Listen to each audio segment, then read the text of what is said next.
a Legacy of Care interview with you, my sweet mother-in-law, Caroline Brownlee. And I just want to start with a few questions reflecting on your career as a nurse. What first called you into nursing, and how did you understand care at the very beginning of your journey? My aunt was a nurse, and I was so impressed with her when she would come. She lived in Utah, and they would come down every summer, and I'd get the opportunity to just be around her and listen to what she did, and it just touched my heart as to how it made me feel. And she tried to discourage me into going into nursing because she said it would be one of the hardest things you will ever do. That was not how I accepted it. I love nursing, and I still love nursing.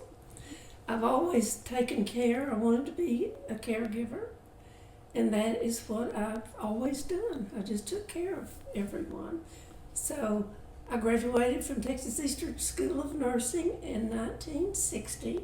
I was 18 years old when I went into this nursing school. We were a 3-year nursing school. Mm-hmm. So we got a lot of everything really fast. All of our subjects and all were really fast because us being a 3-year, most of them are 4 and 5 years. Mm-hmm. But this school was only a 3-year, which we got a lot of information, and we're doing a lot more things quicker than most of the nurses that we ever came in contact with. So, but it's been a gratifying, very gratifying life for me, and I'd still be doing it if I weren't as old as I am. Absolutely. So tell me, you started nursing school at 18, mm-hmm. and how long was your career in nursing, like as an RN? In 1961 is when I got my RN license. Okay. So since then, that's how long it's been. Okay. Until I turned 79, mm-hmm. and I said I'm not going to be working when I'm 80. So that's why I retired. And I could still be working if I wanted to, but I knew I was to the point where I didn't want to make any mistakes or have any issues come up. And it was just, I knew at the time it was time to retire. Yeah. And wow. That is a long, rewarding But career. I loved it, and I still do. I'm still doing some nursing. Yeah, tell us more about that. Well, I live in a retirement community, mm-hmm. and we're all, now I'm 87, and the rest of my friends around me are all in their 80s. I have one very nice close friend who's 90 years old. She had a very bad bout of pneumonia, and I was able to help take care of her and deal with her. She had shingles. So she said I saved her life when she told me we got the shingles taken care of. And then I have another very good friend who had her shoulder replaced. So I have until last week, I was going over and helping her with her showers every few days. So I just came out of retirement to be able to assist in any way that I could help them, and it's just been very gratifying. It was a good thing for me.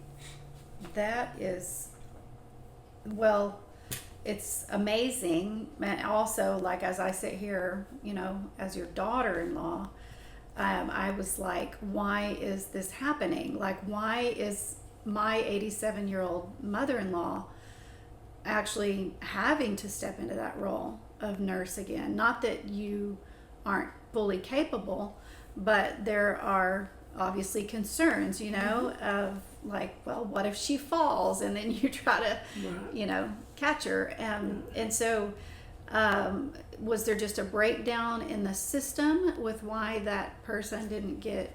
Very much so. She had her shoulder replaced at 82 years old. And when they discharged her from going to see the doctor, they said she didn't qualify for home health. I knew that was not correct because I had been a home health director for 8 years, and I know what qualifies you. She's 82 years old. She lives alone. She has no family nearby that could assist her in any way. All she had was us, her neighbors, who could step in. And since I had the training I told her I would be more than happy to help her do whatever was needed. She desperately needed help. Mm-hmm. She went through a time where she couldn't do anything for herself. And I kept close contact with her, but I went over one day and she was almost semi-comatose. So I knew at that time we had an emergency on our hands. Mm-hmm. I told her we need to go to the hospital, which she agreed, because she said, I think I'm going to die in my chair just sitting here. So I called the ambulance. She was severely dehydrated. And she got to the hospital. She was there for several days. They got her rehydrated. They started physical therapy with her. And she responded so well, she came back home. She's had home health, taking care of her, plus me going in and assisting her all this time. But the system let her down. The doctor should have been more alert Yeah. as to what's going on. And she did say something to her family doctor because she had to go in for a visit. And she said, he was just so impersonal. He just didn't seem to care that Mm-hmm. much at all what was going on. And she said, that's just the way they are now. They don't take that personal interest in you like they used to.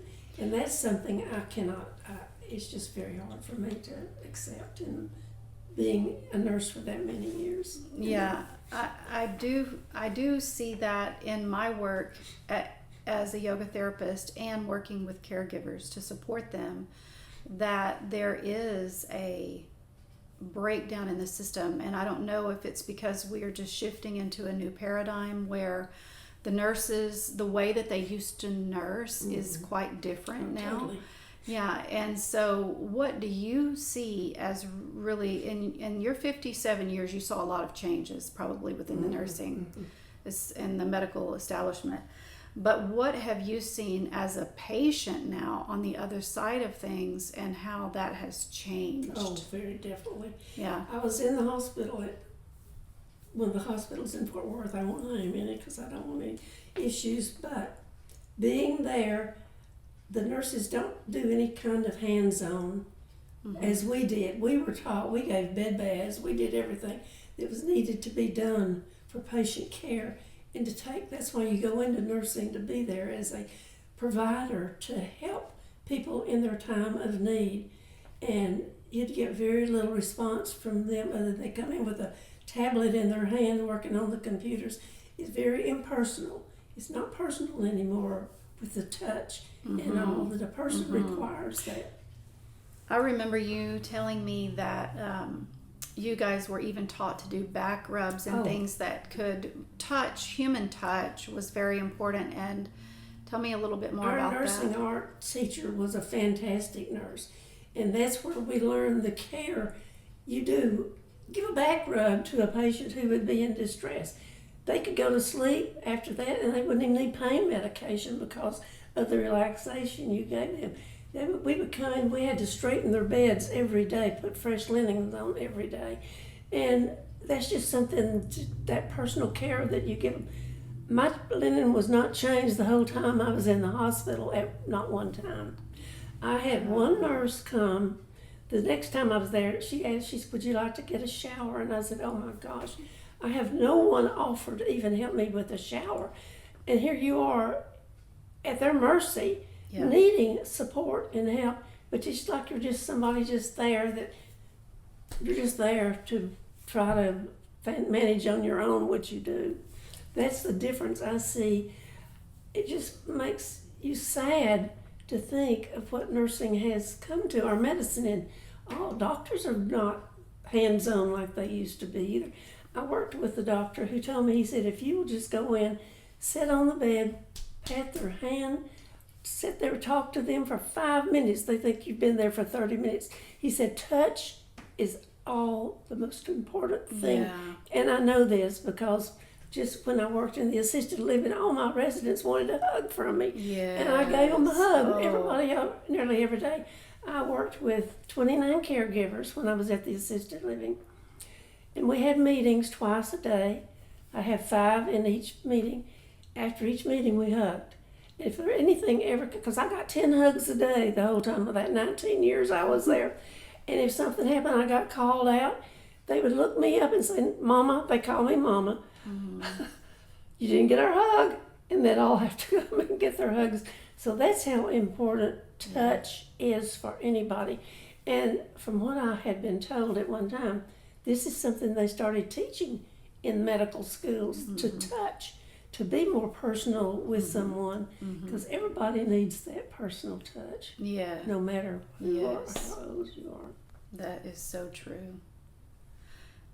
I think now there's so much that has to be, the nurses are so busy recording their notes, and they're trying to keep up with everything that the insurance and Medicare or whatever Right. are It's just- require of them, that it is very difficult. And I know that's not even all that they have Right. to be considerate of, because I think bureaucracy in many ways has taken that personal touch That's out of true. care. That's true. That is why, your son, my husband, and me are building Temple Road Journey, because we want to create a layer of support where someone is qualified to be a basic, to do basic care, but they also understand what it means to pray with somebody, what it means to breathe and move with someone who is either terminally ill or in a lot of pain. Because we, just like you mentioned, I mean, that's a game changer. It is. And it's something that's sorely